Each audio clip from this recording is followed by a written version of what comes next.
Yes yes, हाँ बरोबर, इधर इधर से,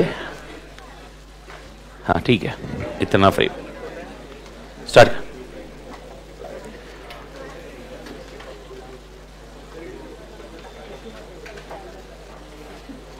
थोड़ा बैठ।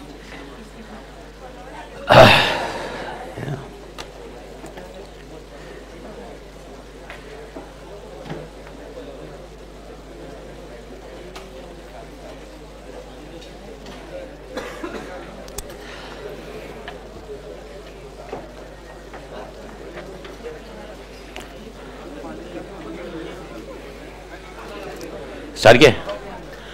Okay mike, good morning, hopefully everybody is doing good and आशा करता हूं कि आप तोड़ कर रहे होंगे मालिक। तो भारत माता की तोड़ मालिक। Basically what we have started with respect to the earlier concept, I hope you are very clear with strategic management process. You are very clear what are the level of management who develop the strategies. So once again we are discussing the same thing. Strategic management process includes there are 5 stages as such. One is what we need to do first is basically developing a vision, mission, goals and objective. Second, what we need to focus on analysis. Which analysis? Organization and environment. Third scenario will be focusing on formulating strategy. Fourth scenario is basically implementing strategy, and fifth scenario is evaluating and taking corrective actions. I hope you remember this concept altogether. To be precise how our chapters are linked, I am just on the index of the particular book of SM, volume 1, where the first chapter focus on introduction to SM. Okay, the first chapter is basically introduction to SM. Okay, in this chapter what we will be studying? What is a strategy? What is a management? What is a strategic management? And most importantly, in strategic management, your first basic point is called strategic intent. What it is called? Strategic intent. What is the meaning of intent? Intent means what is an intention? What is an intention? अगर मैं आपसे बोलूँ आपका intent क्या है? When you are sitting in the class, what is an intent? Okay, to definitely to get the knowledge and other things ये intent है, but ultimate intent क्या है? Ultimate intent है to give the examination. अच्छा, why you are giving the examination? To become a CA. To become, why you need to want to become a CA? Okay, so ultimately we need to do the job, or I need to do the practice or teaching or business, whatever it may be. So ultimately is basically vision, mission, goals, objectives, everything. In chapter 1, so what are the things we'll be studying? Chapter 1 का overview में दे रहा हूँ. What are the things we'll be studying? We'll be studying about strategy. Second, we'll be studying about management. It's hardly 2 pages. After that, one of the most important concept comes is strategic management. What is an SM? What are the benefits of SM? What are the limitations of SM? These are the questions we'll be focusing on. And along with this, I will be focusing on one keyword that is called strategic intent. Intent means what, sir? Vision, mission, goals and objectives. And technically, I hope everybody is aware that 5 stages अपने को जो है वो follow तोड़ करने हैं. अच्छा, क्या ये सीक्वेंशियली फॉलो करने होंगे हमें? क्या मैं ऐसे पहले कर सकता हूँ स्ट्रेटजी फॉर्मुलेट कर लेते हैं, आफ्टर दैट एनालिसिस, जाने देना. ओके, और we need to do analysis first, then only formulating strategy. What do you think?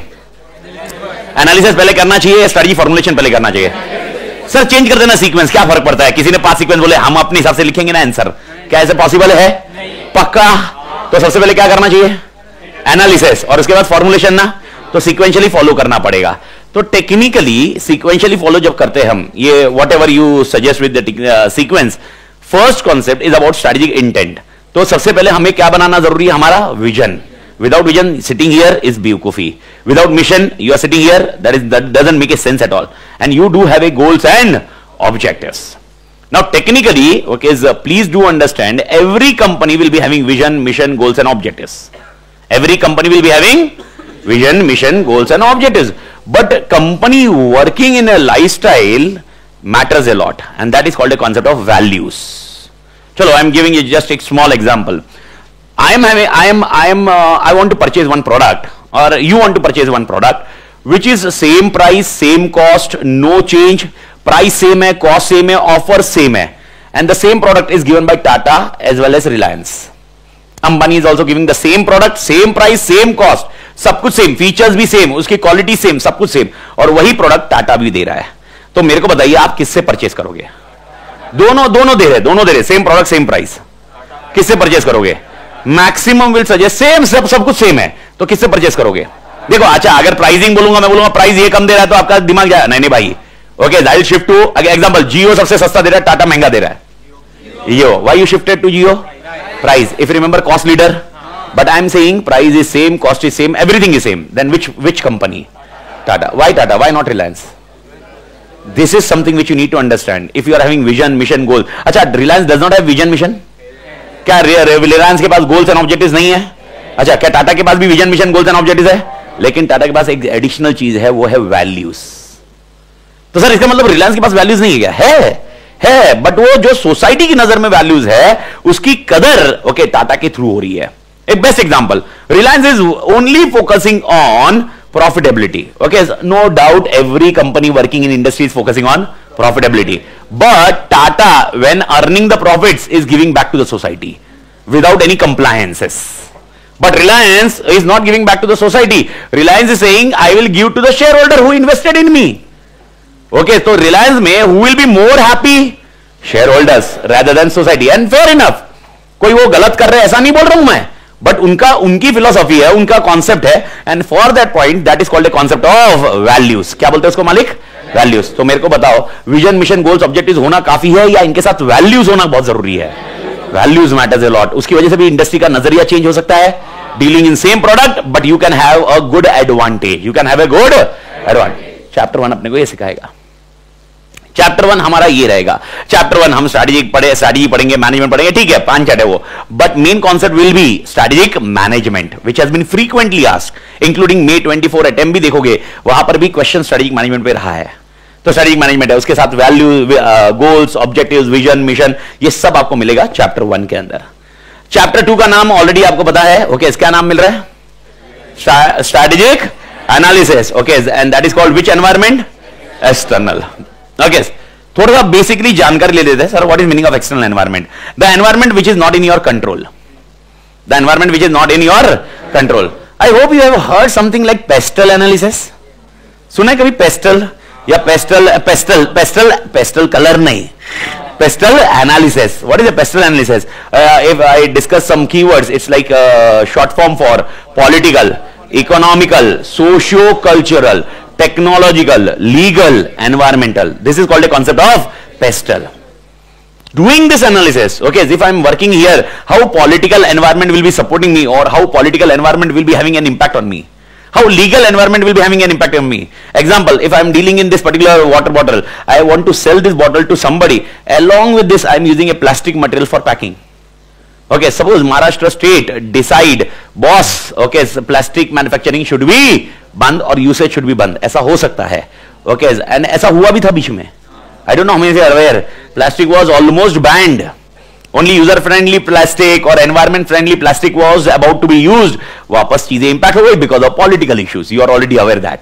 अपनी कंट्री में सब पॉसिबल है, तो कोई टेंशन नहीं है. ओके, यानी पॉलिटिकली पॉइंट है. तो पॉलिटिकल की वजह से, लीगल की वजह से मेरे बिजनेस पे कितना इंपैक्ट आता है, इसकी स्टडी करनी जरूरी है.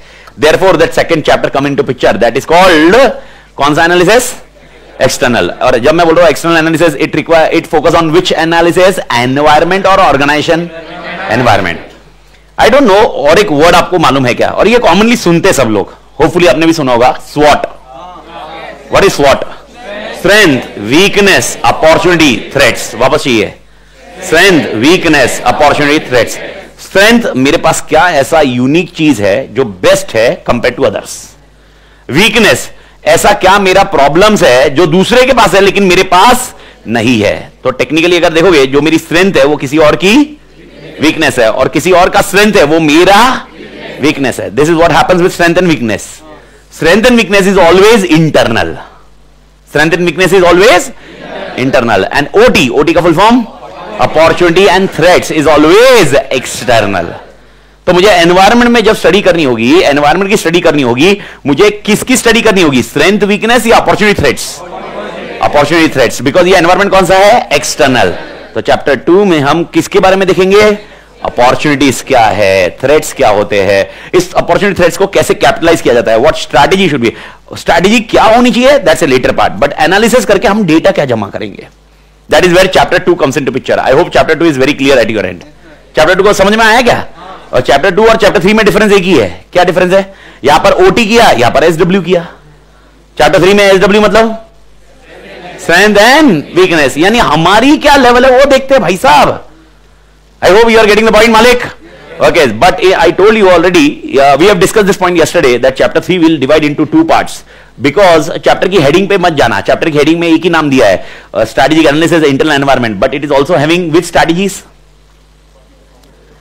I discussed yesterday. अच्छा, how many levels of management are there who decide the strategy? 3. नाम? Corporate level, business level, functional level. Okay, I hope you may, मतलब आप recall कर पा रहे हो. Corporate level में कितनी strategy थी? 4. नाम? एक्सपांशन बाद में बोलो, पहले एकदम stability, expansion, retrenchment, combination. Combination actually कुछ है ही नहीं, कॉम्बिनेशन तो इनका कॉम्बिनेशन है, पर मेन स्ट्रेटजीज कितनी है? 3. What are the 3 strategies? Okay, expansion, retrenchment. I hope this point is clear. ठीक है. ओके, बिजनेस लेवल कौन सी स्ट्रेटजीज बनाते हैं? 3. वो भी 3 बनाते हैं. वो 3 कौन सी है? सस्ता, सस्ता सस्ता सस्ता, कॉस्ट लीडर, कुछ अलग अलग अलग अलग, सबसे अलग, डिफरेंशिएशन. टाटा नैनो कौन सा है? टाटा नैनो कौन सा है? Tata Nano cost leader. I hope you are getting the point. Okay, Jaguar, BMW, Audi, differentiation. और कुछ किसी नीश मार्केट के लिए रोल्स रॉयस बनाते हैं. Okay, focus. आई होप क्लियर है मालिक. तो अब टेक्निकली मेरे को बताओ. ओके, अगर मैं बात करूं एप्पल, सैमसंग, एप्पल जो बनाता है, सैमसंग जो बनाता है, डिफरेंशिएशन. वीवो, ओप्पो, एकदम सस्ते वाले phone, cost leader. I hope clear है. और अगर आप देखोगे कुछ चीजें सिर्फ ऑनलाइन मिलती है और स्पेसिफिक लोगों के लिए मिलती है. रियलमी, वो कौन से अलग रहता है ना, दैट इज कॉल्ड फोकस. अब वो फोकस कैसे होता है वो अपने को समझेगा. But these are the 3 strategy decided by whom? Business level. Okay, and this point will be covered in which chapter? Chapter 3. तो chapter 3 will be having 2 portion. One is analysis of which environment? Internal. And second, along with this, we also focus on business level strategy. Everybody with me? So chapter 3 will divide in how many portion? 2 portion. One will be analysis, one will be business level strategies. Business level strategies. I hope clear है मालिक. Business level strategies कितनी होती है? नाम? Differentiation, focus. सबसे सस्ता बनाता है वो इंडस्ट्री में, सबसे अलग बनाता है. जब मैं बोल रहा हूं सबसे अलग है तो महंगा ही होगा, तो डिफरेंशिएशन कभी भी महंगा होगा. और कुछ एक लोग यूजर के लिए बनाते हैं, फोकस. आई होप क्लियर है मालिक. ओके, ये पॉइंट सबको याद आ रहा है मालिक? ओके, ऑनलाइन पर लोग ये याद आ रहा है ना? ओके, आई होप ये कॉन्सेप्ट याद आया. तो ये चैप्टर 3 रहेगा और इसके बाद अपना चैप्टर 4 जो अपनी कहानी तोड़ करता है, that is called strategic choices. How many choices are there? 3. मतलब 4 है पर 3 आपको आनी चाहिए. कौन सी 3? Stability, expansion, retrenchment. याद आया कुछ? Okay, that is called strategic choices. इसको कौन सी स्ट्रेटजीज बोलते हैं? नहीं, बिजनेस लेवल नहीं, कॉर्पोरेट लेवल स्ट्रेटजीज. वापस चाहिए, क्या नाम है उसका? Corporate level strategies. अच्छा, क्या कॉर्पोरेट लेवल को मैं टॉप मैनेजमेंट बोलूं? बिजनेस लेवल को कौन सा बोलूं? यही प्रॉब्लम है जो मैं आपको कल क्लियर किया था. ये भी टॉप है. अरे मालिक, okay, he is a CEO of company. कल अगर आपको याद होगा एग्जांपल, ओके, टीसीएस का सीईओ, मैनेजर का नाम बोलो अपने स्ट्रेटजीज के नाम में. ओके, टाटा ग्रुप का सीईओ, टाटा ग्रुप का सीईओ नहीं, वो ये नाम नहीं, कॉर्पोरेट लेवल या बिजनेस लेवल है. ओके, भाई साहब, टाटा ग्रुप का CEO corporate level, Tata consultancy का सीईओ, टाटा स्टील का सीईओ फंक्शनल लेवल. बस मेरे को मालूम था, अब्बा डब्बा चब्बा होता है ना वैसा ही फंक्शनल लेवल. टाटा स्टील का सीईओ फंक्शनल लेवल है, business level. Okay, I hope clear है मालिक. Tata steel business level. हावड़ेगिरी मत करो फंक्शनल पे जाने के लिए, just be stable. Okay, Tata power का सीईओ, क्लियर ना? ओके, इस टाटा मोटर्स का सीईओ, इसके अंदर एक डिपार्टमेंट है प्रोडक्शन, उसका head functional level manager. Okay, अब मेरे को बताओ, ये हेड बोला मैंने वर्ड, क्या ये लोअर मैनेजमेंट है? ये भी हेड भी मतलब कौन सा? सीनियर ना. बस फर्क याद रखना. इसीलिए टॉप मिडल लोअर से बाहर निकलो. मैंने आपको कल भी समझा दिया, टॉप मिडल लोअर से बाहर निकलो, because we are discussing in which management? Top management itself. बस इतना फर्क होगा. अब एक वर्ड अगर आपको चाहिए जैसे टॉप मिडल लोअर से फैमिलियर होने के लिए, we can discuss the word senior and operational managers. Which managers? Senior and operational. तो if I discuss about corporate level and business level, senior, and functional level operational. Senior जो long term vision रखेगा, okay, जो business को रोज के रोज काम में लगाएगा, उसको हम नाम क्या देंगे? Operational. This is something which we can discuss it out. Okay, but technically I hope you are already aware. Okay, ये अभी क्लियर है कि टॉप मिडल लोअर नहीं है, तो ये सारे के सारे कौन है वैसे देखा जाए तो टॉप मैनेजमेंट है, बट उसको नाम और देना है तो senior and operational, senior and, अच्छा तो आप बोलोगे सर फिर टॉप मिडल लोअर किधर गया सर? ये ऑपरेशनल जो है ना, it can be categorize as top और मिडल ऑल्सो, और इनके नीचे जो काम करने वाले लोग हैं लोअर, जो अपनी हायरार्की में है ही नहीं, बिकॉज वो स्ट्रेटजी बनाते ही नहीं है, वो स्ट्रेटजी थोड़ा ना बनाएगा। अब मेरे को बताओ, एक फैक्ट्री में काम कर रहा है, एक एम्प्लॉय काम कर रहा है, ये मशीन में डाल रहा है, ये कर रहा है, क्या ये बंदा स्ट्रेटजी बनाएगा? नहीं, ये स्ट्रेटजी थोड़ा ना बनाएगा, ये तो काम करेगा। लोअर मैनेजमेंट क्या करता है? काम करता है या स्ट्रेटजी बनाता है? काम करता है। तो उसको काम क्या करना है वो कौन बताता है? Top management. तो अपना टॉप मैनेजमेंट मतलब कौन? फंक्शनल। ये एक हायरार्की है, तो याद रखना टॉप मिडल लोअर से खत्म करो कहानी, कॉर्पोरेट, बिजनेस, फंक्शनल, और एक नाम चाहिए तो सीनियर ऑपरेशनल, सीनियर ऑपरेशनल। आई होप क्लियर मलिक। अच्छा, स्ट्रैटेजिक जो प्लानिंग करेंगे वो कौन से मैनेजमेंट हो गए? सीनियर। और डे टू डे प्लानिंग करने के लिए रोल प्ले करेंगे ऑपरेशनल, जिसको आप फंक्शनल मैनेजर भी बोल सकते हो। अपन कैसे उस मैनेजर को देखेंगे, लेकिन आई होप ये पॉइंट क्लियर है सभी सबके लिए। तो हम कौन सा वर्ड यूज नहीं करेंगे, कौन सा वर्ड अवॉइड करेंगे? पंडर लोग कौन सा वर्ड अवॉइड करेंगे? Top management. Is that point clear? अच्छा, और मैं आपको बता दूं अपना लेक्चर का टाइमिंग थोड़ा सा, ये जो 10 बजे का है वो 10 तक चालू होता है अपना, बिकॉज प्रशांत सर ने मेरे को ऐसा कम्युनिकेट किया हुआ है। तो अपना लेक्चर का टाइमिंग रोज का क्या है अभी? 10:10 के बीच में अपन चालू करते हैं। तो ऑनलाइन के लिए भी तो 10 तक अपना चालू होता है, बिकॉज ये मेरे को कम्युनिकेट किया है। देखो अपन एम्प्लॉय आदमी है, ओके हम क्या है मतलब आप समझ रहे हो, मतलब देखो प्रशांत सर जो सुबह चालू करते हैं, okay he is my senior, Vinod sir is super senior, आप समझ रहे हो, मतलब मेरे पास ऑप्शन ही क्या है? मेरे को जो कौन अपन बीच वाले, मतलब समझ रहे हैं, अभी ये जो बोलेगा ये बजाएगा, ये भी बजाएगा, हम बोलेंगे ओके सर। तो प्रशांत सर ने बोला, जोकिंगली बोल रहा भाई, ओके बट नेवरदलेस ओके अपना टाइमिंग का स्टार्ट होने का टाइमिंग क्या है? 10:10, ओके 10:05 10:10 के बीच में अपन चालू करेंगे। डेफिनेटली स्टार्टिंग गुड मॉर्निंग ये होता ही है, तो अगर नाश्ता करते करते अरे 10:05 होगी मां कसम, गुड मॉर्निंग ही जाएगा, डोंट वरी। तो फर्स्ट पॉइंट, स्ट्रैटेजिक चॉइसेस में अपन कितने चॉइसेस पढ़ेंगे? स्ट्रैटेजिक चॉइसेस में कितने चॉइसेस पढ़ेंगे? 3। कौन से? Stability, expansion, retrenchment. ये किसके चॉइसेस है? कॉर्पोरेट लेवल, ठीक है। बिजनेस लेवल के चॉइसेस तीसरे चैप्टर में। फंक्शनल लेवल के चॉइसेस सिलेबस में नहीं है, तो we are not covering with syllabus functional level strategies. तो फंक्शनल लेवल की स्ट्रेटजीज कुछ डिस्कस की हुई है, कुछ नहीं की हुई है। मार्केटिंग स्ट्रेटजीज डिस्कस की हुई है थोड़ी बहुत, 2 में भी 3 में भी, other than that it is not discussed at all. Production strategy discuss नहीं है, सप्लाई चेन स्ट्रेटजी डिस्कस नहीं है, लॉजिस्टिक मैनेजमेंट डिस्कस नहीं है, ह्यूमन रिसोर्स स्ट्रेटजी डिस्कस नहीं है। तो many strategies which are about to focus on functional level is not discussed in our syllabus, so you are not required to worry about which level? Functional level. And the last concept नाम से ही बता रहा है, नाम क्या है? Implementation and evaluation. Okay sir, तो थोड़ा सा technically okay to start with sir हम कैसे चालू करेंगे, एक 10 मिनट और थोड़ा सा फ्लो को देख लीजिए, आपको थोड़ा कॉन्सेप्चुअल क्लैरिटी लेके आते हैं with respect to implementation and evaluation. I do think everybody understood what is a formulation. Formulation मतलब हमने स्ट्रेटजी बनाना है। Technically, if I say like this, I am born and bottom in Mumbai, and from Mumbai, okay, I am already having an good market of Mumbai. Now I want to start the lectures in Pune. This is with strategy. The same lectures I need to start in Pune. Okay, same SM मैं मुंबई में पढ़ा रहा हूँ, बहुत भारी पढ़ा रहा हूँ, अभी मैं पुणे में आके वो पढ़ाऊंगा पक्का। मार्केट डेवलपमेंट, अब मेरे को बताओ मार्केट डेवलपमेंट कौन से चैप्टर का स्ट्रेटजी है, थोड़ा सा सोच के बताओ। अच्छा पहला दूसरा तो बोलना भी मत, ओके तीसरे और चौथे में कौन सा होगा? फोर्थ वाला। आई होप क्लियर है मालिक, एवरीबडी क्लियर? फोर्थ वाला समझ में आया? फोर्थ वाला एवरीबडी, ठीक है। तो नाउ द क्वेश्चन कम्स, जब मैं फोर्थ वाले की बात कर रहा हूं, ओके इसमें अपने 3 स्ट्रेटजी के नाम लिए थे। 3 कौन सा था? Stability, expansion, retrenchment. तो टेक्निकली मार्केट डेवलपमेंट किसका हिस्सा है?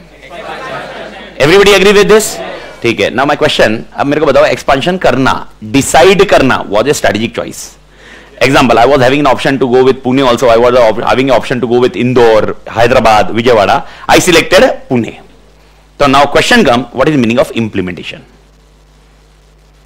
What is meaning of implementation? Implementation मतलब क्या, थोड़ा सा अच्छे से समझाइए मेरे को, फिर इंप्लीमेंटेशन पे बात करते हैं, and evaluation will be much easier, don't worry.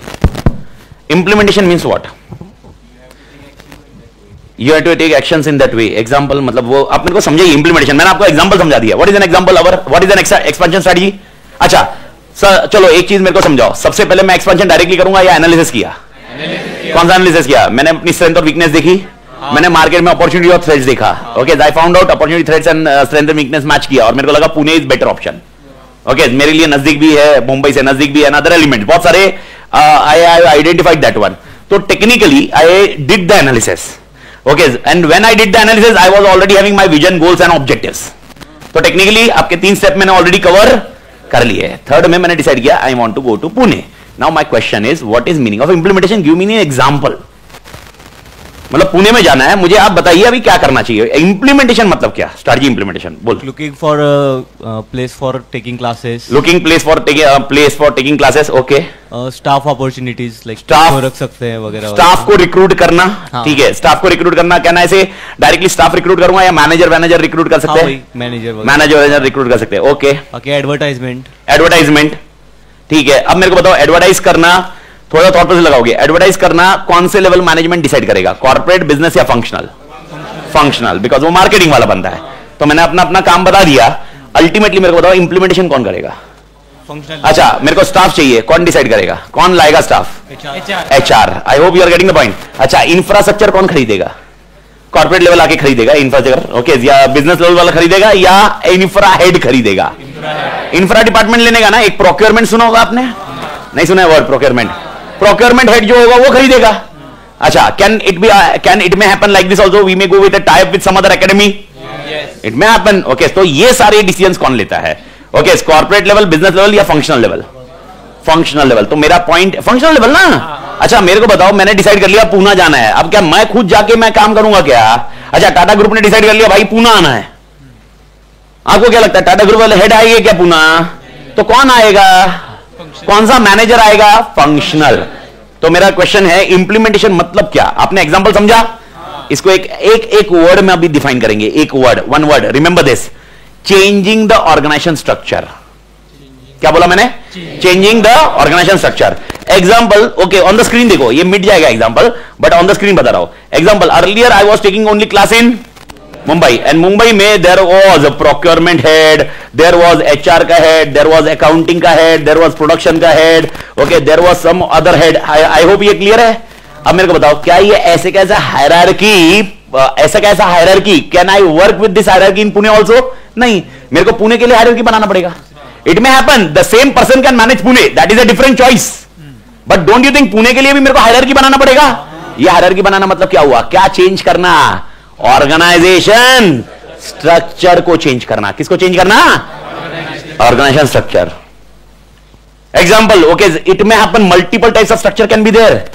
One of the structure can be, अरे भाई एग्जांपल, अर्लियर मुंबई में मैं अकेला ही मैनेज कर रहा था, अब भाई पुणे है, अब दोनों तो मेरे से मैनेज नहीं होंगे, तो मैंने पुणे का एक हेड बना दिया, एक हेड रख दिया। ओके, प्रशांत सर मेरे पुणे के head, now he is taking care of Pune. Okay, ये पूरा पुणे का मैनेज ये कर रहे हैं और मैं मुंबई का मैनेज कर रहा हूं। मतलब अल्टीमेटली क्या चेंज हुआ? स्ट्रक्चर। तो जब भी अपन इंप्लीमेंटेशन की बात करेंगे तो what exactly we are doing? Are we going with the same structure और we are changing the structure? तो in chapter 5 will be focusing on 2 things. One will be structure and one be change. Change is difficult, change is difficult. Imagine करो, मुंबई में एक head था मेरा, okay, उसको ही priority मिल रही थी, उसको मालूम था अरे भाई अमित सर हमसे बात कर रहे हैं, बाकी किसी से बात नहीं कर रहे, मां कसम यही है, सब डिसीजन मेरे ऊपर है। अब पुणे का और एक हेड रख दिया, अब अमित सर 2 जन से इंटरेक्ट कर रहे हैं, 2 जन से डिसीजन मेकिंग हो रहा है। डोंट यू थिंक वो बंदा जो मुंबई का होगा, the person who is of Mumbai, okay, will be feeling inferiority complex now? See, at the end of the day, even if you have learned about one word, I don't know how many of you are aware about yesterday's Nitin Gadkari, you are aware? अपने minister में है, एकदम तोड़ portfolio है। Okay, Nitin Gadkari ji का statement है कल का, पॉलिटिक्स में कोई भी हैप्पी नहीं है लाइफ में। पॉलिटिक्स में कल का स्टेटमेंट है, nobody in politics is happy. Why? Because at every stage everybody is focusing to have more power. Example, if I am on particular stage, I am hungry for more power. Okay, मैं वो stage से happy नहीं हूं, I am focusing on more power, and this is biggest problem in politics. And ये life long चलने वाला है ना, politics is never ending game. Okay और ये ऐसा नहीं होगा कि भाई प्राइम मिनिस्टर बन के ये काम करनेगा, प्राइम मिनिस्टर के बाद और शायद और बहुत सारी रिक्वायरमेंट होगी, becoming a super power.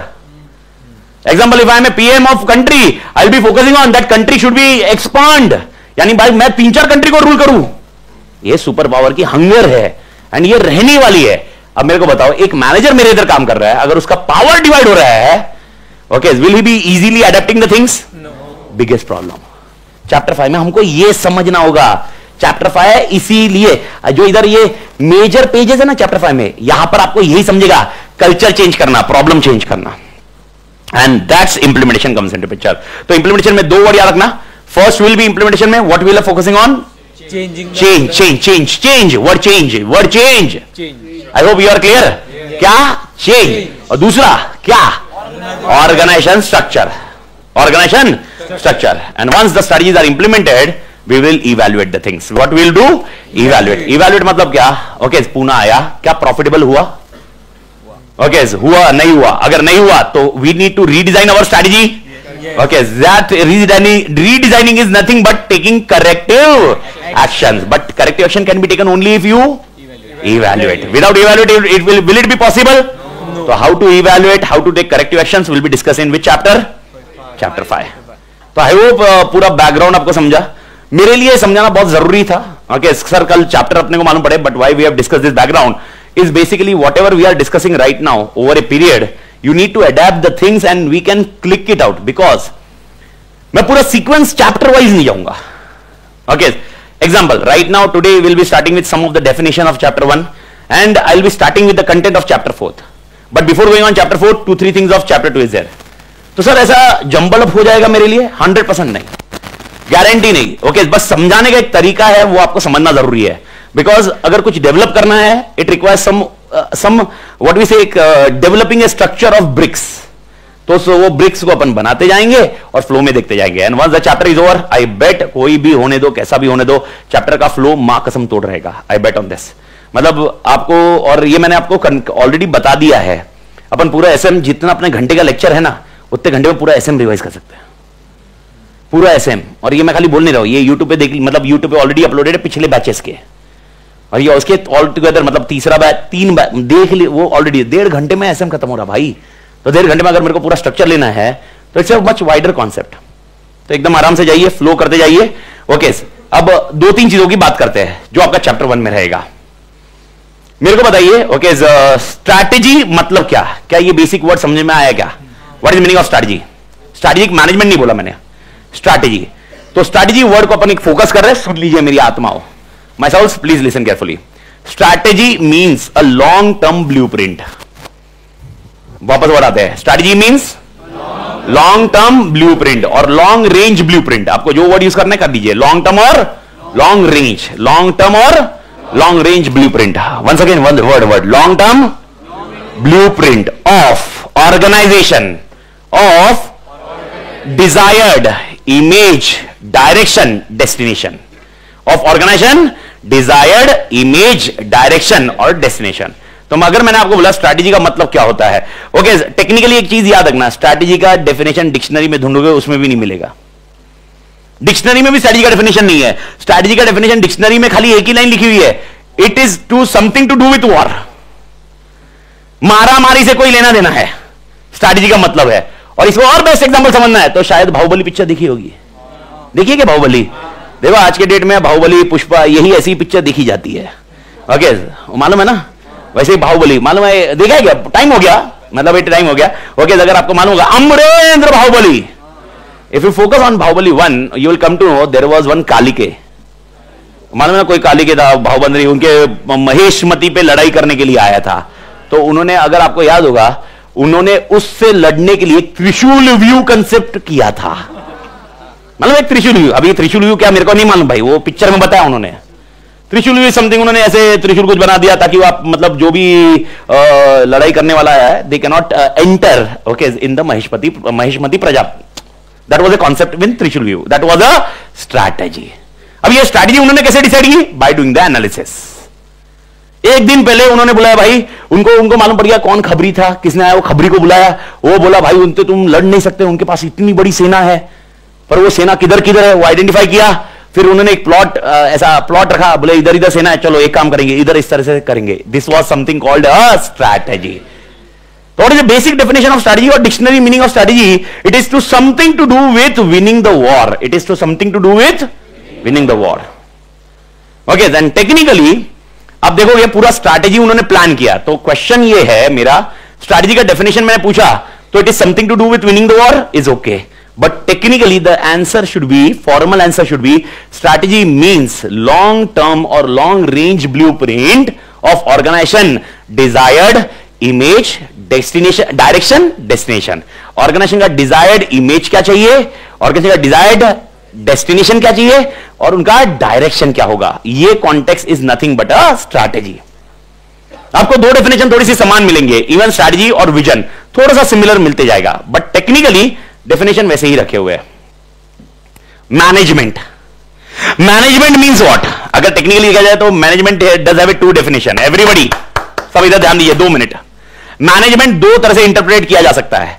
First, okay, top middle lower, ये लोग क्या होते हैं? टॉप मिडल लोअर, एक ट्राइंगल बनाते हैं ना अपन लाइफ में, टॉप मिडल लोअर. ओके, ये लोग कौन है? टॉप को क्या बोलते हैं? टॉप मैनेजमेंट बोलते हैं ना अपन. मिडल को क्या बोलते हैं? Middle management. एंड लोअर को क्या बोलते हैं? तो टेक्निकली मैनेजमेंट वर्ड आ रहा है ना, तो मतलब मैनेजमेंट का एक मीनिंग ये है कि मैनेजमेंट मतलब पीपल. मैनेजमेंट का मतलब क्या है? पीपल. और एक मतलब मैनेजमेंट का निकलता है, अगर आप देखोगे इन द ऑर्गेनाइजेशन, अगर मुझे कुछ काम करना है, स्टेप 1 होता है, स्टेप 2 होता है, स्टेप 3 होता है, स्टेप 4 होता है, स्टेप 5 होता है. ये 5 स्टेप होते हैं. अगर ये 5 step as it is follow किया, क्या इसको भी हम मैनेजमेंट बोल सकते हैं? यानी technically management is also known as process. तो स्ट्रैटेजिक मैनेजमेंट अपना जो सिलेबस है उसमें मैनेजमेंट मतलब क्या होगा, मैनेजमेंट शब्द का मतलब क्या होगा? मैनेजमेंट शब्द का मतलब होगा इन दोनों का कॉम्बिनेशन. इसीलिए आपको वर्ड याद होगा, स्ट्रैटेजिक मैनेजमेंट के डेफिनेशन में पहला वर्ड क्या था? It's a process. बट कौन सा प्रोसेस?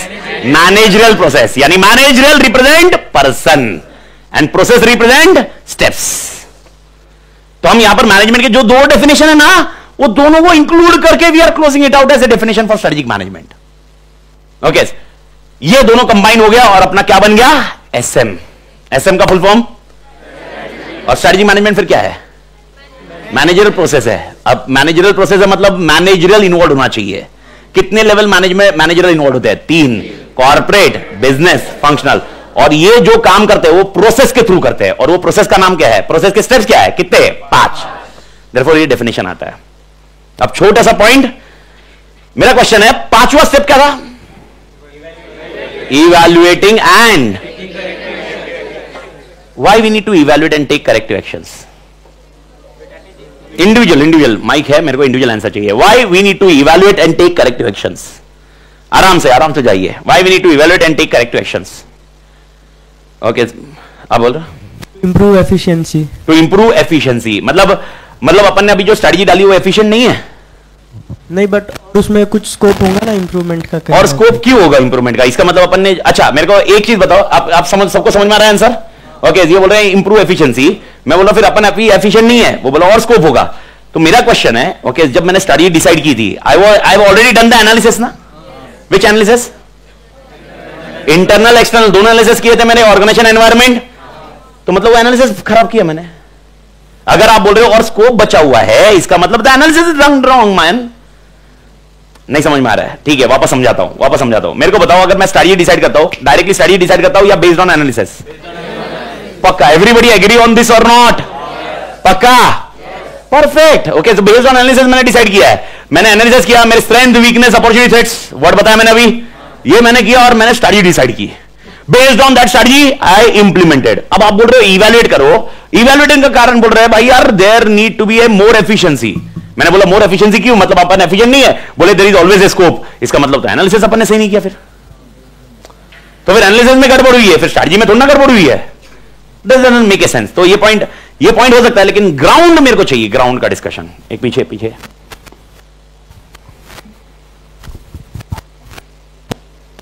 बोलिए मालिक. ग्राउंड का discussion to rectify any error. Hitesh भाई बोल रहे ऑनलाइन में, to rectify any error. Any error मतलब क्या? मतलब अच्छा, अगर आप मेरे को एरर बोल रहे हो तो इसका मतलब मैंने वापस क्या, किस में गड़बड़ किया? यानी अल्टीमेटली कहानी वापस किस पे आ रही है? एनालिसिस. एक minute. Yes yes ma'am. To check whether we are going in a right way or not. Like To check whether we are going in right way or not. Right direction or not. मतलब क्या, मतलब मैंने strategy बनाई है right direction के basis पे ही लिया. नहीं मतलब एफिशिएंटली हम सब काम मतलब प्रॉपर करते हैं कि नहीं वैसा. अच्छा ये देखो एक वर्ड पकड़ लिया अपन ने, एफिशिएंटली.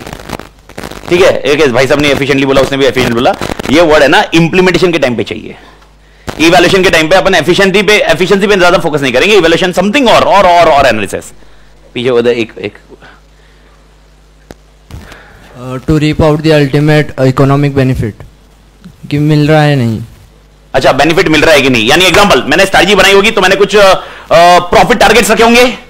तो मेरा क्वेश्चन है ओके कहीं ना कहीं can we agree on this कि प्रॉफिट टारगेट अचीव हुए या this can be a ground. Okay ठीक है, प्रॉफिट टारगेट अचीव हुए कि नहीं. और इधर भी आ रहा था, इधर माइक एक बार माइक में आप दे दीजिए तोड़. ऑनलाइन में और क्या क्या आया?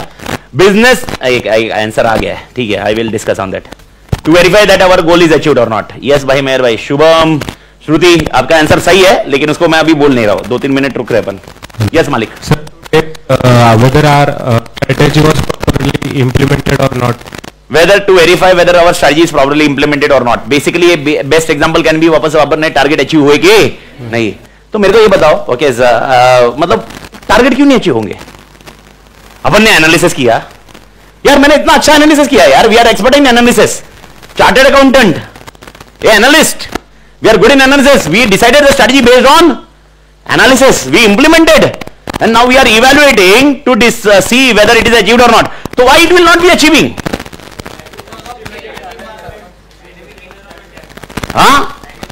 Dynamic environment. One of the biggest point you should understand, the environment in which you are interacting is not static. What is meaning of static? Same नहीं है. अब मेरे को बताओ, when I did the analysis, the environment was one kind of thing. I decided कि customer की preference ये है, कॉम्पिटिटर ये करेगा, लॉ रेगुलेशन में ये चेंजेस है और भाई गवर्नमेंट ये पॉलिसी इतनी ही लाने वाला है. I decided based on that, I decided the strategy and I implemented. And one fine day customer preferences change.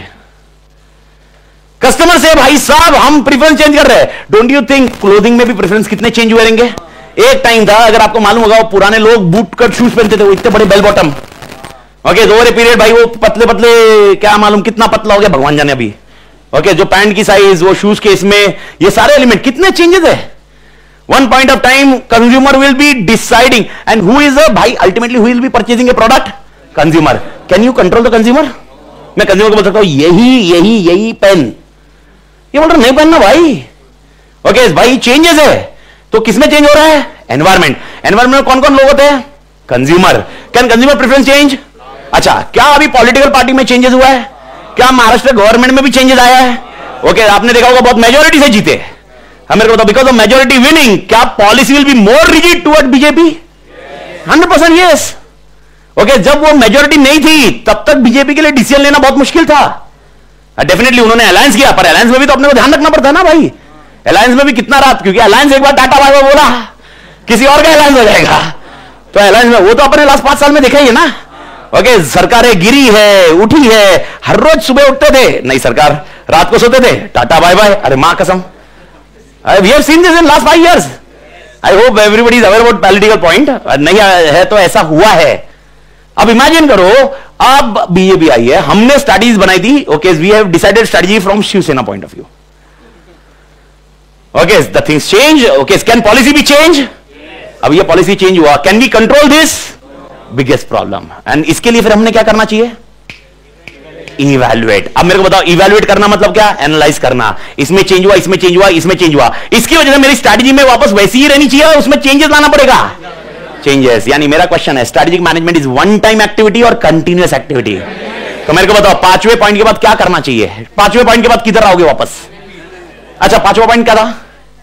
5वां point evaluation and taking. What is meaning of taking corrective actions? Coming back to analysis again. Okay, so doing the analysis again and taking corrective action means मतलब क्या? Strategy formation. वापस नया strategy बनेगा, वापस implement होगा, वापस evaluation. क्या ये एक टाइम एक्टिविटी होगी या कंटिन्यूअस? अभी आप बोलोगे टेंशन लेने की जरूरत नहीं है सर, 5 साल के लिए सरकार एकदम स्टेबल है। ओके, सरकार स्टेबल है, कंज्यूमर नहीं है ना। अच्छा, 5 साल के लिए सरकार स्टेबल आ गई, क्या दूसरे कॉम्पिटिटर भी एंट्री नहीं करेंगे मार्केट में? करेंगे। ओके, क्या वो स्टेबल रहेंगे? कॉम्पिटिटर वैसे बोल सकते हो तुम बता, क्योंकि कॉम्पिटिटर को भी तो दिख रहा है market is stable, political party is stable, ये प्रोडक्ट बहुत सही रहेगा। This is biggest point. तो मेरा क्वेश्चन, ओके, या मेरा क्वेश्चन से ज्यादा कॉन्सेप्ट एकदम सिंपल, स्ट्रैटेजी बनाते वक्त क्या हमने एनालिसिस करना चाहिए? एकदम अच्छे से, एकदम अच्छे से सारी आत्माओं, स्ट्रैटेजी बनाते वक्त क्या मैंने एनालिसिस करना चाहिए? कौन सा एनालिसिस? स्वॉट। स्वॉट को 2 नाम अपने जो दिए, ऑर्गेनाइजेशन, एनवायरमेंट, ऑर्गेनाइजेशन एंड। ये एनालिसिस किए बिना स्ट्रैटेजी बनाई तो क्या दिक्कत है?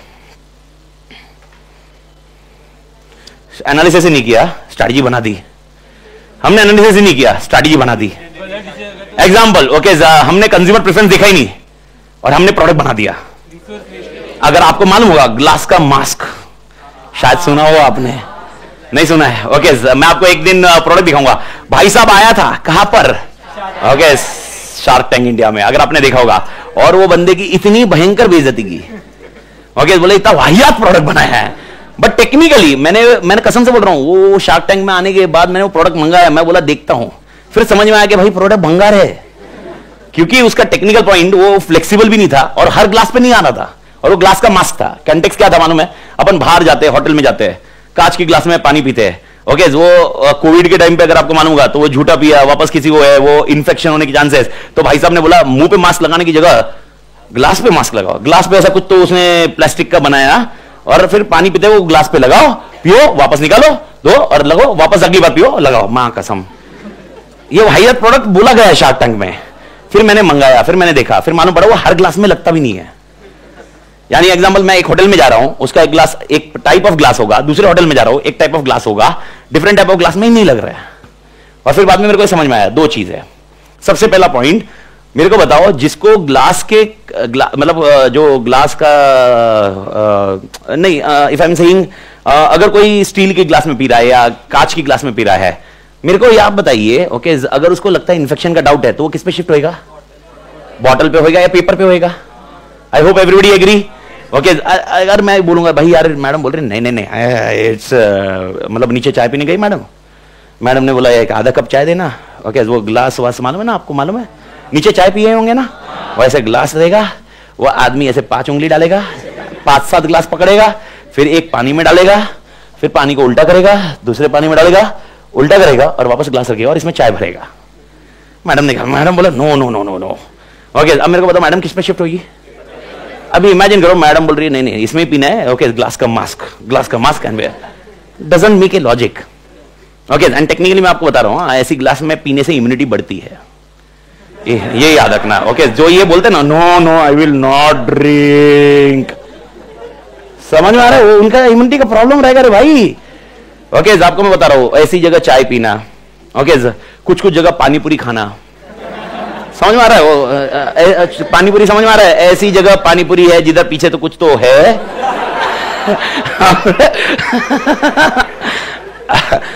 ये बॉडी की इम्यूनिटी, और मैं कसम से बता रहा हूं, मतलब, और ये मैं खाली बोलने के लिए, आई ऑल्सो मैं भी, मैं आपको लिटरली बता रहा हूं, आप होटल में पानी पूरी खाइए और वैसी जगह पे पानी पूरी खाइए, I am telling you taste उधर बेटर होगा।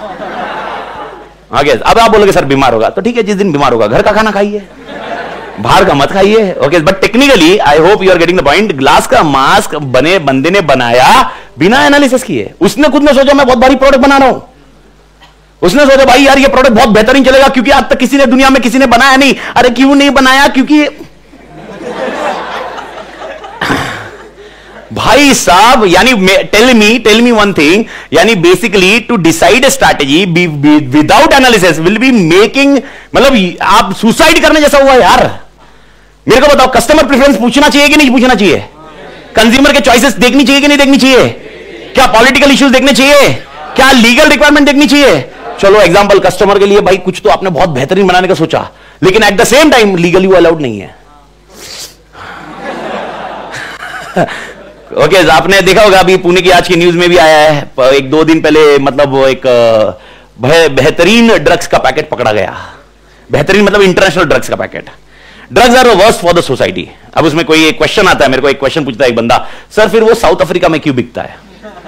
ओके, वो यूएस में क्यों बिकता है? अगर वो इतना ही खराब है तो किधर बिकना नहीं चाहिए? ठीक है भाई, इसका कोई जवाब नहीं है मेरे पास। ओके, मेरा एक ही जवाब होगा, जो चीज अपने मेंटल स्टेटस को हार्म करती है दैट इज नॉट करेक्ट। बस मेरा इतना सिंपल पॉइंट है। ओके, मेंटल स्टेटस को हार्म करती है, समझ रहे हो? मतलब वो पीने के बाद आपकी मानसिक संतुलन सही नहीं है, इसका मतलब वो खराब है। It may be liquor form, it may be drugs form, but technically हमने डिसाइड किया ड्रग्स का बिजनेस चालू करते हैं। कंज्यूमर प्रेफरेंस है, एक बड़े बड़े वाले लोग, मतलब ना एकदम premium people, they can pay anything. Okay, मैंने उसके लिए ड्रग्स का बिजनेस। अब मेरे को बताओ, विदाउट एनालिसिस मैंने चालू किया, लीगली ये बैंड होगा ना? चलो, ये मैं थोड़ा सा एकदम वियर्ड आंसर बोल रहा हूं, वियर्ड कॉन्सेप्ट बोल रहा हूं, लेकिन don't you think it may happens in drugs also? Drugs which I am discussing, the drugs of medicines, I may use certain medicines which may be banned legally, but which may be very helpful for you. मतलब आपको ऐसा बहुत अच्छा लग रहा होगा, उसकी वजह से बीमारी से बहुत अच्छा होगा, लेकिन लॉन्ग टर्म में इसका ओके, अब इसको कौन ध्यान रखेगा? R&D, लीगल, ये सारा देखना पड़ेगा। मेरे को बताओ, क्या डायरेक्टली चालू करना चाहिए या ये सब एलिमेंट्स देखने चाहिए? इसको हम बोलते हैं एक शब्द, दैट इज कॉल्ड प्रोएक्टिव। क्या बोलते हैं? Proactive. What is the meaning of proactive? यानी हमने जो स्ट्रेटजी बनाई, इट इज बेस्ड ऑन, अच्छा मैंने स्ट्रेटजी डायरेक्टली बनाई या पहले एनालिसिस किया? तो मेरे को बताओ, अगर मैं एनालिसिस करता हूं और उसके बाद स्ट्रेटजी बनाता हूं, इसको हम क्या नाम देंगे? प्रोएक्टिव।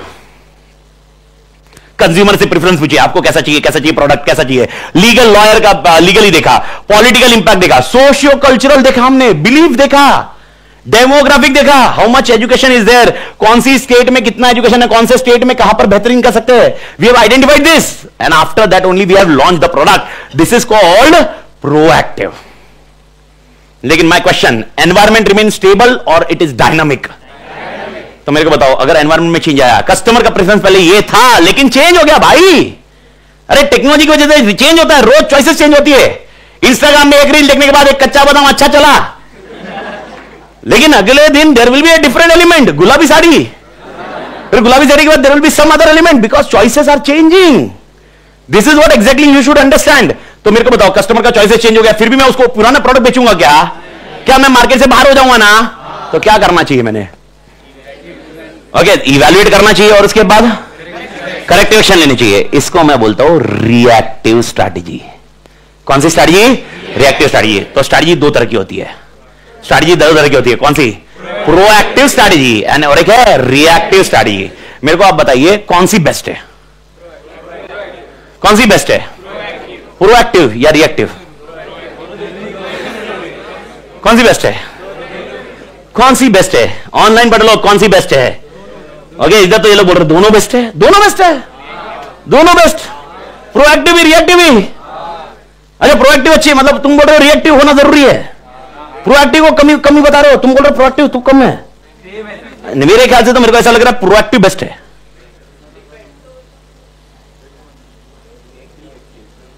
डिपेंड्स वाला कौन था? Okay, mike mike mike mike mike mike इधर, माइक माइक।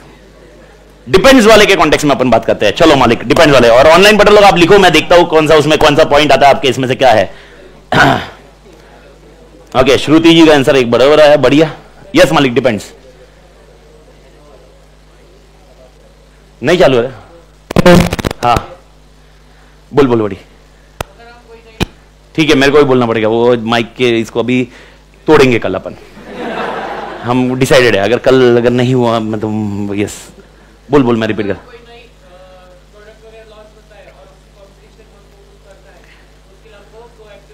अगर हम कोई नया प्रोडक्ट लॉन्च करते हैं, उसके लिए कुछ कॉम्पिटिंग करना होगा, तो इसके लिए हम कौन सा करेंगे? प्रोएक्टिव। ठीक है, दूसरा चेंजेस करना है। तो एक आंसर आया कि एग्जिस्टिंग प्रोडक्ट ऑलरेडी लॉन्च है और उसमें चेंजेस करना है, तो डायनामिक एनवायरनमेंट की वजह से इसके लिए हमको रिएक्टिव। ओके, ये वाला पॉइंट है। Based on fact and circumstance, Mukesh भाई बोलते हैं based on fact and circumstance, Shruti ji बोलती है कॉम्बिनेशन ऑफ दिस। मेरे ख्याल से आई होप सबको ऐसे जैसे आपने बोला दोनों, क्योंकि अगर एक भी रहा तो गलती हो रही है। अभी एग्जांपल बता रहा हूं, सर ने क्या बोला? सर ने बोला कोई नया प्रोडक्ट लॉन्च करेंगे तो प्रोएक्टिव। मालूम, इमेजिन करो, मैंने प्रोडक्ट का एनालिसिस किया, सब कुछ किया, सब करने के बाद I launch that product and once I launched, okay, legal banned. Legally it is banned. There is change in laws and regulations. Okay, can you control that laws and regulations? Okay, not at all. A best example, EIS था ना, okay ES था ना, ES करके एक subject था मालूम है ना सिलेबस में, ईएस एंड एसएम, ईएस था ना, अपन तोड़ थे ईएस में। ओके क्या किया अपन ने, मैं जाके इंस्टीट्यूट बोला, इंस्टीट्यूट इंस्टीट्यूट बोला तो point be noted, which environment I can control, internal, I can not control external. तो मेरे को बता प्रोडक्ट लॉन्च किया, ओके इमेजिन करो जिस दिन ईएस निकला उसी दिन मैंने लॉन्च किया, मॉर्निंग में बैच अनाउंस की, ES batch in next week, evening में इंस्टीट्यूट बोलती है ES is not applicable from next attempt. Now tell me, okay now tell me, proactively गया था ना मैंने सबको पूछा, अरे भाई कौन सा बोले सब्जेक्ट बहुत प्रॉब्लम है, ईएस प्रॉब्लम है, ईएस प्रॉब्लम है, प्रोएक्टिव गया पूरा, लेकिन अगले ही दिन लग गई ना, अगले ही दिन लग गई। अब क्या करने का, बिजनेस बंद कर देने का नहीं, क्या करने का, नया कुछ चालू करने का भाई, क्या करने का, एनवायरमेंट को स्टडी करने का। And then I started with SM. Okay SM पहले ही भी था, मतलब लॉजिक मतलब कॉन्टेक्स्ट है। I hope you are getting the point. तो मेरे को बताओ खाली प्रोएक्टिव चलेगा, खाली रिएक्टिव चलेगा, क्या होना चाहिए, उसको बोलते हैं blend of proactive and reactive. क्या बोलते हैं, blend, BLEND, blend of proactive and reactive. And one more thing, make it sure ये क्लियरली रहे, मैं जब लिखाऊंगा, मैं खुद आपके साथ लिख रहा हूं, मतलब मैं जब लिखूंगा मैं खुद लिखूंगा, बट मेक श्योर अगर आपको स्पेलिंग का कहीं पर भी डाउट आ रहा है, please do check it out. मैं बोलते रहूंगा, मैं प्रोनाउंस भी करता हूं, मैं लिखता भी साथ में, okay but make sure spelling में एरर हुआ, आई एम मतलब मैं आपको एक इमीडिएट बताना is very early on this stage, but I am telling you spelling error marks पूरी तरह कट जाएंगे। Grammatical error fair enough, grammatical error कुछ हुआ ना, एन का ए का एन, ये हुआ ना, एक बार सस्टेन हो जाएगा, बट अगर स्पेलिंग एरर हुआ, मैं तुमको बता रहा हूं गया। और प्रॉब्लम ये है, now it is you are already aware, paper is checked through manually और इलेक्ट्रॉनिकली।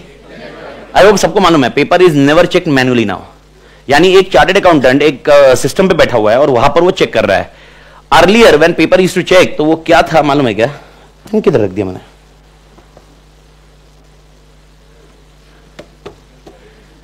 अभी वो पेन नहीं दे, इसका पेन,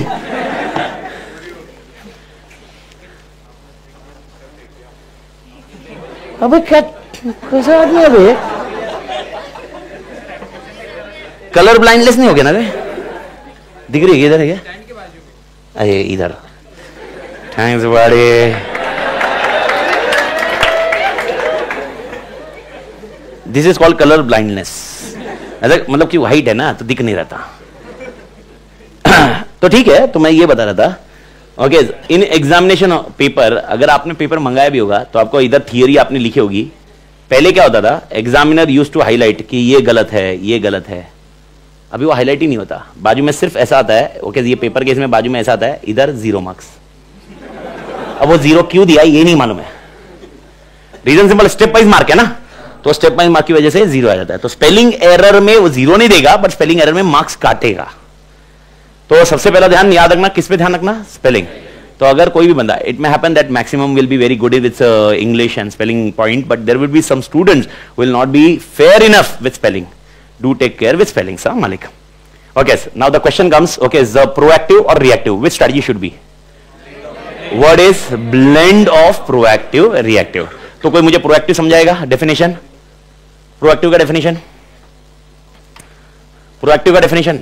अरे आपको अगर मैं आंसर बोल रहा हूं, मेरे को बताओ स्ट्रेटजी कैसी होनी चाहिए, प्रोएक्टिव या रिएक्टिव, एंड क्वेश्चन ही पूछा मैंने, how should be strategy, strategy कैसी होनी चाहिए, प्रोएक्टिव और reactive, blend of proactive. Answer लिखो ना, बताओ ना फिर आंसर क्या लिखोगे, प्रोएक्टिव में क्या लिखोगे, in proactive we will analyse environment first, which environment, two environment, external खाली नहीं, ऑर्गेनाइजेशन एनवायरमेंट, ये एनालिसिस करेंगे, and after that will be deciding on strategy. What is meaning of reactive, what we'll do, reactive, analyze environment, no, any changes in environment, any changes in environment, it may be consumer preferences, it may be legal issues, it may be political issues, we will consider and redesign the strategy, is called reactive. And the company should be having which strategies, blend of proactive and reactive. I hope everybody clear, पक्का, पक्का, any doubt, पक्का ना। तो strategy कैसी होनी चाहिए, blend of proactive and reactive. ठीक है, एक छोटा सा क्वेश्चन, मैं बोल रहा हूं प्रोएक्टिव और रिएक्टिव दोनों में से बेस्ट कौन है, प्रोएक्टिव रिएक्टिव दोनों में से बेस्ट कौन है, अभी ब्लेंड मत देना, तो क्वेश्चन जो पूछा है ना उसको आंसर करो। अभी आप मत बोलना ना sir blend of proactive reactive. I am asking proactive and reactive what is best? Proactive is best, reactive is never best. What is best? Proactive. अब मेरे को बताओ प्रोएक्टिव रहा मतलब सबसे पहले स्टेप मैं लूंगा, फर्स्ट मूवर एडवांटेज मुझे मिलेगा, ये सारी कहानी आ जाती है। तो टेक्निकली ओके आई होप ये पहला कॉन्सेप्ट आपके लिए सबके लिए क्लियर है मालिक? ठीक है। छोटा सा पॉइंट, छोटा सा कॉन्सेप्ट मेरे के लिए बताइए।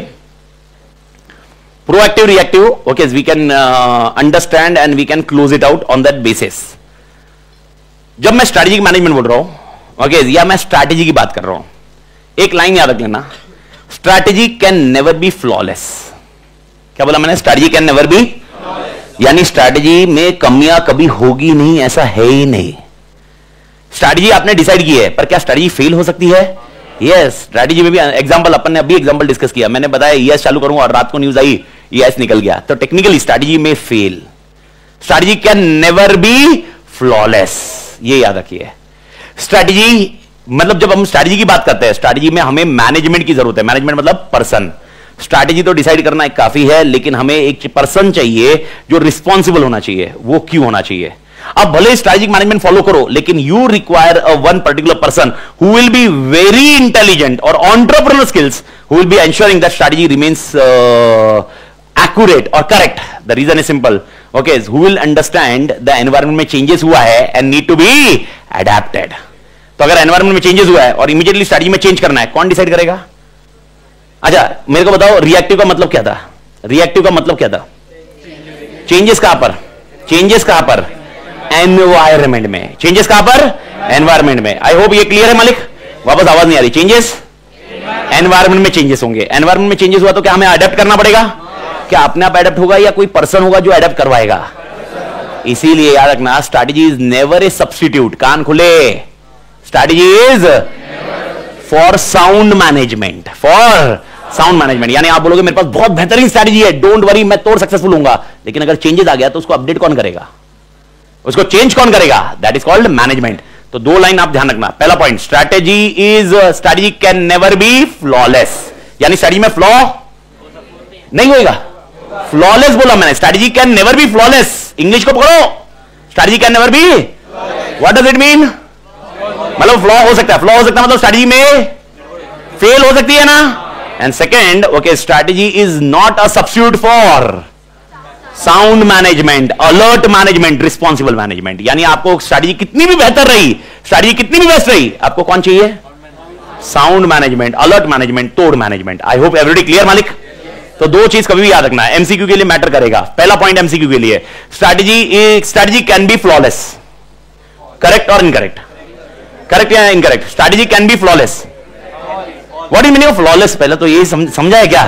मतलब फ्लॉलेस मतलब उसके अंदर फ्लॉ नहीं होगा। तो इंग्लिश क्या है? Strategy can never be flawless और strategy can be flawless?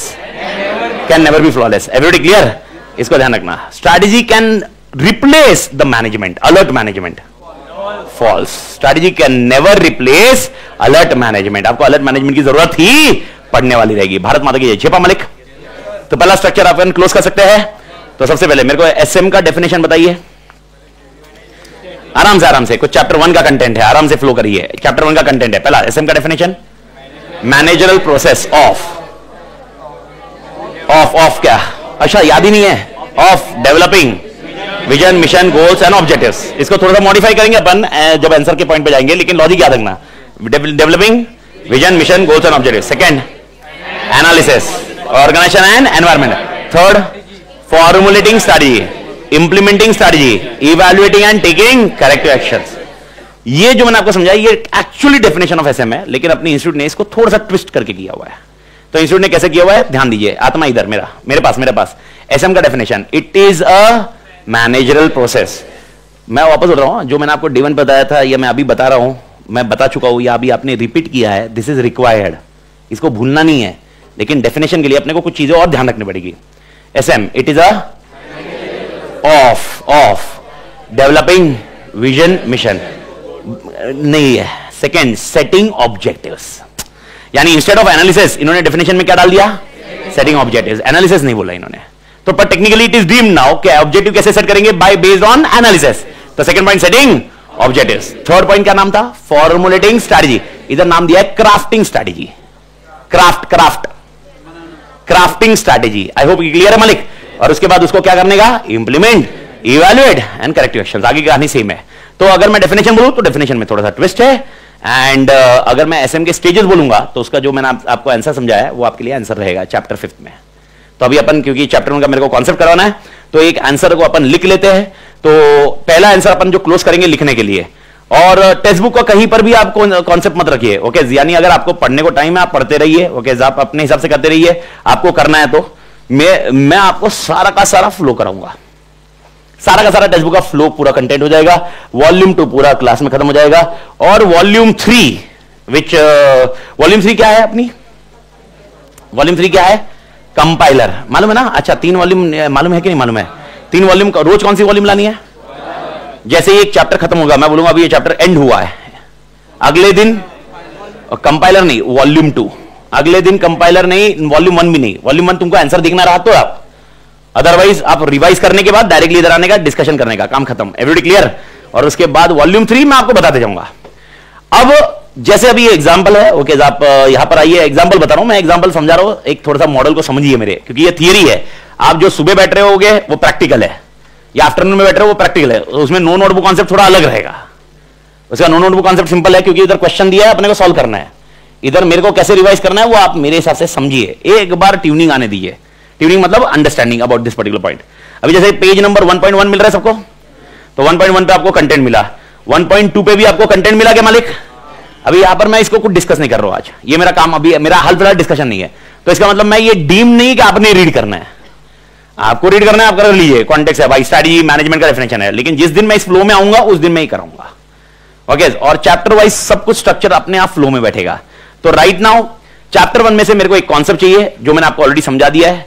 Chapter 2 से मैं 2 कॉन्सेप्ट उठाऊंगा जो मैं आपको समझाऊंगा, फिर मैं चैप्टर 4 पे चलूंगा और चैप्टर 4 पूरा कंप्लीट करेंगे। फिर चैप्टर 4 खत्म होने के बाद विल शिफ्ट टू चैप्टर 1 और चैप्टर 3 भी, दोनों में से आप जो स्ट्रक्चर बोलोगे वो अपन कर सकते हैं। और उसके बाद फिर एनालिसिस में जाएंगे। आपने बोला सर सीक्वेंस तो एनालिसिस का है ना, सीक्वेंस होने दो ना, इसका स्ट्रक्चर अपने को examination point of view structure wise रखना है मालिक। अब टेंशन मत लीजिए, सारा का सारा स्ट्रक्चर आपका क्लास में खत्म हो जाएगा, क्लास में सब कॉन्सेप्चुअली बैठ जाएगा। पर मैंने आपको ऑलरेडी बता दिया है, रटना काफी, रट के प्रॉब्लम क्या आएगी? रट तो लोगे लेकिन लिखोगे वही वापस, पर अपने को वैसा लिखना नहीं है। अपने को क्वेश्चन कैसे लिखना है वो ध्यान रखना है, ओके। तो whatever we are writing right now, it will be a base, it will be a base, okay, base. Example 1.2 page पे आइए सब लोग, जिनके पास टेक्स्ट बुक नहीं होगी तो वो नोटबुक में कोई पेज लेके लिख लेना भाई, बाद में लिख लेना, ओके। पर 1.2 पेज में ये क्या लिखा है? Strategy is partly proactive and partly reactive. समझ में आया? ओके। उसका एक मीम देख सकते हो आप, ये कॉमन मीम है, ओके। आई होप ये समझ में आ रहा है, ओके। यानी प्रोएक्टिव रहता है आदमी, लेकिन रिएक्ट करता है जब एनवायरमेंट में चेंजेस होते हैं। I hope you are getting this meme, okay. और जिसको मीम नहीं आता तो कोई टेंशन नहीं लेने का, ऐसा एक आध 2 होते रहता है जिंदगी में, ओके। जैसा हो सकता है किसी, और ये पॉइंट है। तो सर ये क्या बनाना है हमें एग्जाम में? अगर हमने इसको बनाया, अगला आइटम वापस आया, ओके। तो ध्यान रखिए, मीम वाले पॉइंट है is only for humour and other things, okay. वो जस्ट अपने ऐसे जोकिंगली वो पॉइंट रहता है, और मेरे को ऐसा थोड़ा मजा आता है मीम के कंटेक्स्ट में, ओके। अब क्वेश्चन ये है, जब हम आज का पहला आंसर अपन जो लिख रहे हैं वो लिख रहे हैं ये strategy is partly proactive and reactive, और इसके ऊपर वाला जो अपन ने डिस्कस किया वो दोनों पॉइंट अपन लिख रहे हैं, ये अपन क्लोज करेंगे। लेकिन आप ध्यान रखना, बुक्स में जो लाइंस होंगी, पेजेस होंगे, जो पेज छोड़ा हुआ रहेगा, एग्जांपल आपको ऑलमोस्ट 1 पेज मिलेगा, 1.5 पेज 2 पेज मिलेगा, स्ट्रैटेजी इज प्रोएक्टिव। इतना बड़ा आंसर नहीं है वो है almost half of the page से थोड़ा सा बड़ा, लेकिन किसी की राइटिंग बहुत भयंकर बड़ी होगी, समझ में आ रहा है, और किसी की राइटिंग चीटी जैसी होगी। जिसकी चीटी जैसी होगी उसका ऑल टुगेदर फटफट खत्म हो जाएगा, यानी उसके बाद ऑलमोस्ट आधा पेज बचेगा उसके लिए।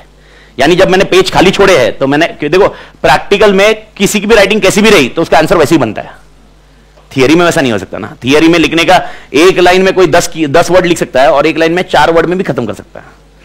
तो आई कंसिडर एवरीवन, और इसके बाद भी अगर आपको पेज कम पड़ रहा है, राइटिंग को चेंज करो, वेरी इंपॉर्टेंट, नहीं कसम से बोल रहा हूं मैंने, मतलब आप समझ रहे हो, मतलब अगर 60% पोर्शन पेज छोड़ना था उसको मैंने 100 किया, तो पेजेस में होलसेल में, ओके, और पेजेस के कंटेंट में आपकी क्वांटम एकदम जबरदस्त रहेगी, तो आप उस पेजेस के इसमें से टेंशन मत लीजिए, ओके, स्ट्रक्चर वाइज ध्यान रखिए। अब मेरे को आप बताइए, अभी थोड़ी देर पहले मैं आपके साथ डिस्कस किया strategy is partly proactive and reactive, इसके आंसर में कैसे लिखेंगे अभी मैं आपको अब बता रहा हूं। अच्छा, स्ट्रैटेजी शुड बी प्रोएक्टिव और reactive, strategy should be proactive और reactive, blend of proactive and reactive. I hope ये क्लियर है मालिक। तो पहला आंसर तो अपन ये लिखेंगे, strategy should be blend of proactive reactive. मेरा क्वेश्चन है इसका आंसर कैसे आना चाहिए फिर। बुक नहीं है ना, पेज नंबर 1.2 है बेटा, 1.2 पेज नंबर, जो बुक्स नहीं पहुंची पेज नंबर 1.2 में है। तो मेरे को बताओ आंसर कैसे लिखोगे, कुछ तो बताओ। पहले दोनों का इंट्रोडक्शन, किसका दोनों का इंट्रोडक्शन? प्रोएक्टिव समझाएंगे, फिर रिएक्टिव समझाएंगे। Is that point clear? और उसके बाद क्या बोलेंगे? ओके, फिर क्या करेंगे? ये दोनों का कॉम्बिनेशन होना जरूरी है। दोनों का कॉम्बिनेशन क्यों होना जरूरी है? एक ही रीजन है, खाली प्रोएक्टिव भी आपको सक्सेसफुल नहीं बनाएगा और खाली रिएक्टिव भी आपको सक्सेसफुल नहीं बनाएगा। तो आपको प्रोएक्टिव के साथ में आपको करेक्टिव एक्शंस लेने जरूरी है, and that's how the concept will work. I hope जेपिंग मालिक। ओके, तो इसमें आप पहले पेज में लिखोगे 1.2 में, आप देख लीजिए strategy is partly proactive reactive, मिला क्या मालिक? ओके, सबसे पहले इसके बाजू में लिखो, ओके, और ये लिखोगे आप ब्लू कलर से, मॉडरेट है। मैंने आपको 3 कलर बोले हुए हैं, रेड, ब्लू, ब्लैक। मैं इंश्योर करूंगा वो तीनों के तीनों बराबर, मेरा भी कलर कॉम्बिनेशन वैसे ही रहेगा। ओके, स्क्रीन पे अगर किसी को दूसरा कलर दिखा होगा तो उसका कलर का प्रॉब्लम रहेगा, लेकिन ये ब्लू वाला पॉइंट है। और इसके ब्रैकेट में लिखोगे नवंबर 23 एंड आरटीपी मई 23। यानी ये क्वेश्चन अपने पूरे हिस्ट्री में नवंबर 23 के पेपर में जा चुका है, ओके, 4 मार्क के लिए, और आरटीपी के मई 23 में आया था। अब थोड़ा सा एनालाइज करो, इससे एनालिसिस आपको समझ में आएगा। अब देखो एक एनालिसिस क्या समझ में आ रहा है, आरटीपी कौन से इसमें आया था? आरटीपी कौन से इसमें आया था? मई 23। और कौन से एग्जाम में आया? यानी आपको कुछ समझ में आ रहा है इससे? एक स्टार्टिंग पॉइंट, स्टार्टिंग इंट्यूशन क्या समझ में आ रहा है? अगर एक आरटीपी का क्वेश्चन है वो खाली उस अटेम्प्ट के लिए इंपॉर्टेंट नहीं होता है, उसके अगले 2-3 अटेम्प्ट के लिए वो मैटर्स है लॉट। यानी अब जब मैं आपको बताऊंगा ये आरटीपी ओके सितंबर 24 का है, या आरटीपी मई 24 का है, या आरटीपी जैन 25 का है, ओके, मैटर्स अ लॉट। ये ध्यान रखना, because this is only about a judgement. इसका मतलब ये नहीं कि ऐसा होता ही है, फिर तो इसका मतलब एकदम सिंपल होगा, सर एक काम करते सब बंद कर देते, आरटीपी पढ़ लेते, लास्ट 4-5 अटेम्प्ट की आरटीपी पढ़ लेते, कहानी खत्म सर, कहानी खत्म ही है। फिर फाइनेंशियल मैनेजमेंट जो बचाएगा बचाएगा। तो टेक्निकली ये this policy should not be used. Okay, I hope everybody clear. Okay, तो ये आपने लिख दिया, तो पहला पॉलिसी आपने ध्यान रखना है। तो आप पहला लाइन लिखोगे, अ कंपनीज, बताओ, companies strategy is typically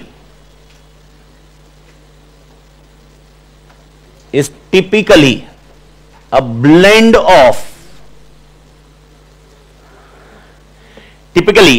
of a company strategy is typically a blend of किसका? Proactive and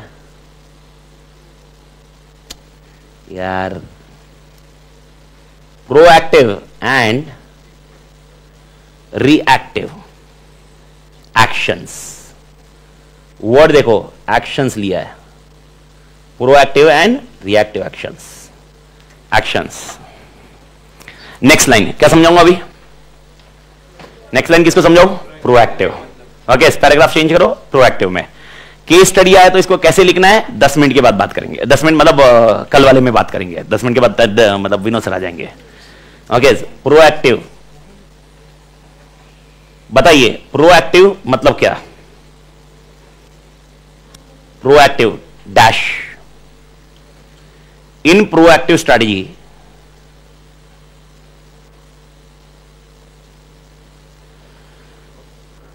ऑर्गेनाइजेशन, धीरे धीरे वर्डिंग्स अपने को बैठे दी जाएगी, तो अगली बार मतलब 1-2-4 आंसर होने के बाद आप खुद उसको आप मतलब रिपीट करते रहोगे, आप बोलते रहोगे।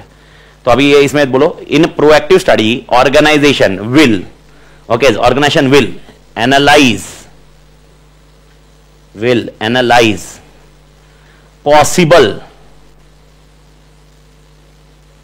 वर्डिंग देखो, in proactive strategy organization will analyse possible, क्या possible, environment scenarios, possible environment scenario, environment scenario, SCENARIO scenario, and create, ये क्रिएट है, स्ट्रैटेजिक फ्रेमवर्क,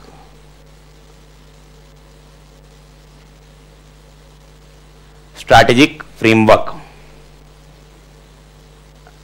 आफ्टर। तो 3 वर्ड क्या क्या मिले आपको, मैं थोड़ा थोड़ा कभी कभी ऐसे हाईलाइट भी करते रहता हूं, आपको करना है आप करिए, नहीं करना है कोई दिक्कत नहीं, बस कीवर्ड चाहिए मेरे को। Will analyse possible environment scenario, फिर strategic framework after. Directly ad hoc basis पे करेंगे या प्रॉपर प्लानिंग से जाएंगे, ऐसे डायरेक्ट एडॉक करेंगे या proper planning? Okay, after proper planning and set procedures,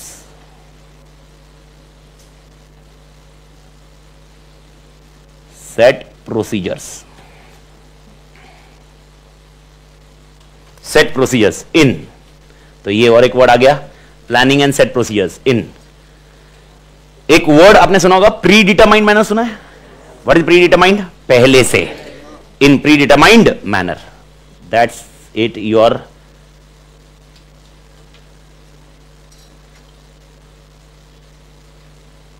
pre determined manner. ये हो गया आपका proactive.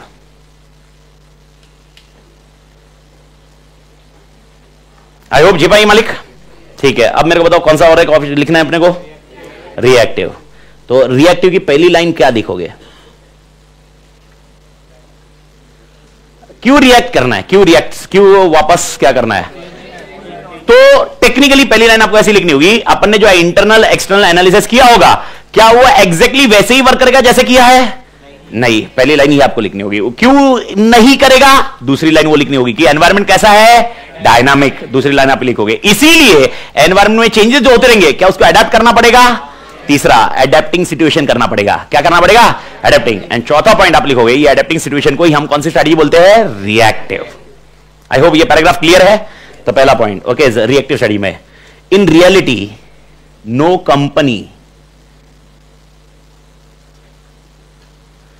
Company can forecast both internal and external environment exactly.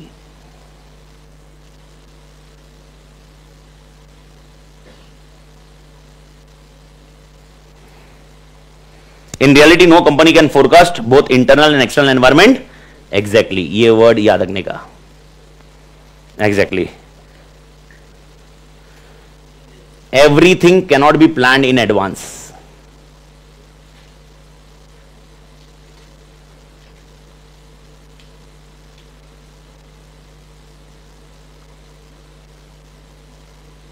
दूसरा ये स्ट्रक्चर आ गया कि हम प्लानिंग कर नहीं सकते।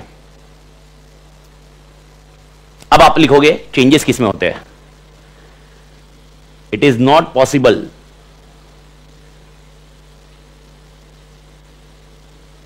to anticipate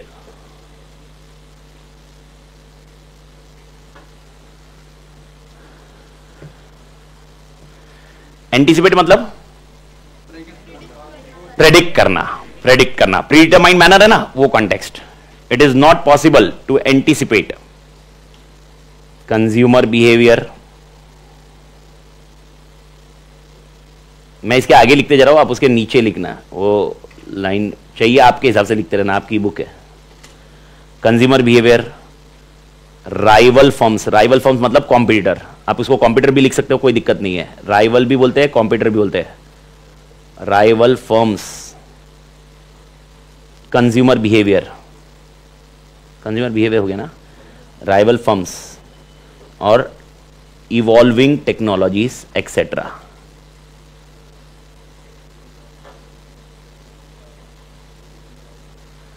यानी अगर आप देखोगे पहले आपको लिखना है internal external environment exactly predict करना मुश्किल है। ओके जैसा प्लान किया था वैसा नहीं होगा। और भाई 3 वर्ड याद रखो, राइवल, कंज्यूमर और टेक्नोलॉजी। इसमें चेंजेस कुछ भी आ सकते हैं।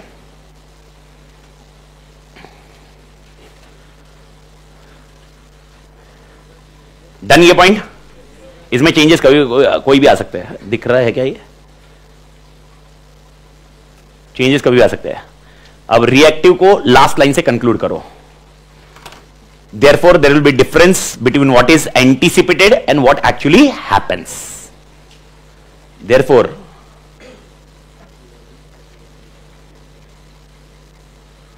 there will be difference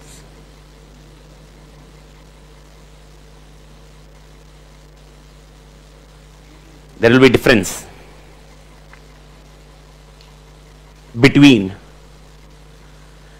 अगर मैंने कुछ भी शॉर्टकट यूज किया होगा बाई चांस स्क्रीन पे, मतलब आई विल ट्राई कि वो यूज नहीं करूं, लेकिन अगर बाई चांस हो जाता है, जैसे बिटवीन को BW कर देता हूं मैं, आपने एग्जाम में शॉर्टकट नहीं करना है भाई साहब। Okay, between what is anticipated and what actually happens.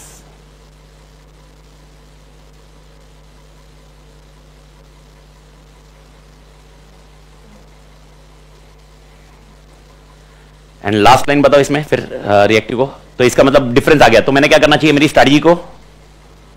अब स्ट्रैटेजी को क्या करना चाहिए?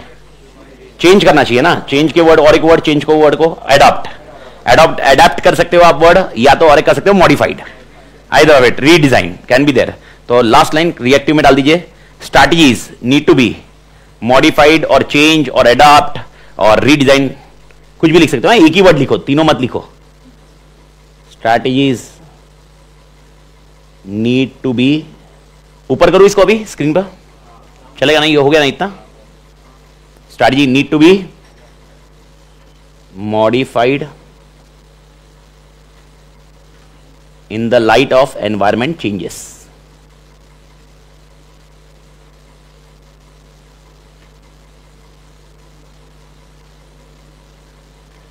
इन the light of environmental changes.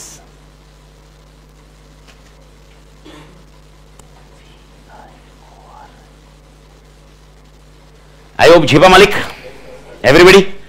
And मतलब ये आंसर का क्लोजिंग स्टेटमेंट ये हो जाता, दैट्स इट। ओके, इसके बाद आपने पहली लाइन में डाल दिया था। अगर किसी ने पहली लाइन नहीं लिखी बाई चांस, आपने डायरेक्टली रिएक्टिव और प्रोएक्टिव समझाया, तो आपको लास्ट लाइन कंक्लूडिंग क्या लिखनी होगी? ओके, जो पहली लिखी है वो लास्ट करो। Okay, I hope everybody clear मालिक। एक मिनट ले रहा हूं मैं, सिर्फ 1 मिनट। 1 मिनट के पॉइंट पे मेरे को बताओ, एबीसी लिमिटेड है। एबीसी लिमिटेड एक स्ट्रैटेजी बनाता है, समोसा मेकिंग कंपनी है। स्ट्रैटेजी बनाता है bye doing the analysis of environment. Okay, और एनवायरनमेंट में जो चेंजेस है उसको इग्नोर करता है। पीपल अभी फास्ट फूड की तरफ शिफ्ट हो रहे हैं, वो इग्नोर किया, इसकी वजह से उनको लॉसेस हुए। तो उनकी स्ट्रैटेजी कैसी होनी चाहिए जिसकी वजह से वो सक्सेसफुल हो सके? प्रोएक्टिव है ही उनकी, साथ में कैसी होनी चाहिए? रिएक्टिव। अब इसमें जो आंसर लिखोगे आपको याद यही रखना है, याद यही रखना है, लेकिन इसमें अडेप्ट करना होगा चेंजेस। यानी एग्जांपल, आप जब प्रोएक्टिव लिखोगे, ये लिखने के साथ में आपको लिखना होगा एबीसी लिमिटेड ने ये बहुत अच्छे से किया था, एनालाइज करके समोसा मैन्युफैक्चरिंग किया, जिसकी वजह से मार्केट शेयर आया। यही लिखना है, इसको थोड़ा सा अडेप्ट करना। समझ में आ रहा है? एंड यही कॉन्सेप्ट रिएक्टिव में क्या लिखोगे?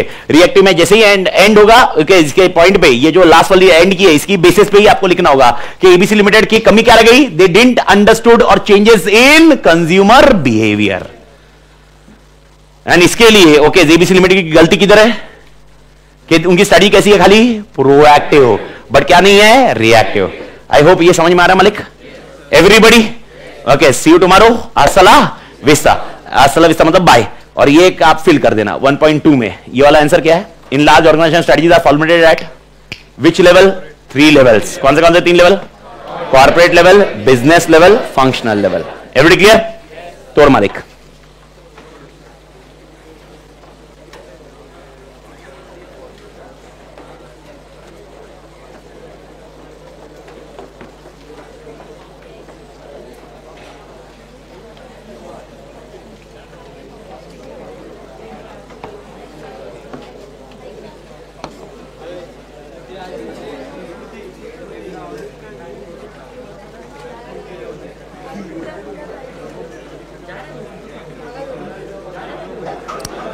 बबीता जी, आपको क्या इशू आया, आप मेरे को बताओगे क्लास में ऐप में आने के बाद, तो मैं देखता हूं उसको।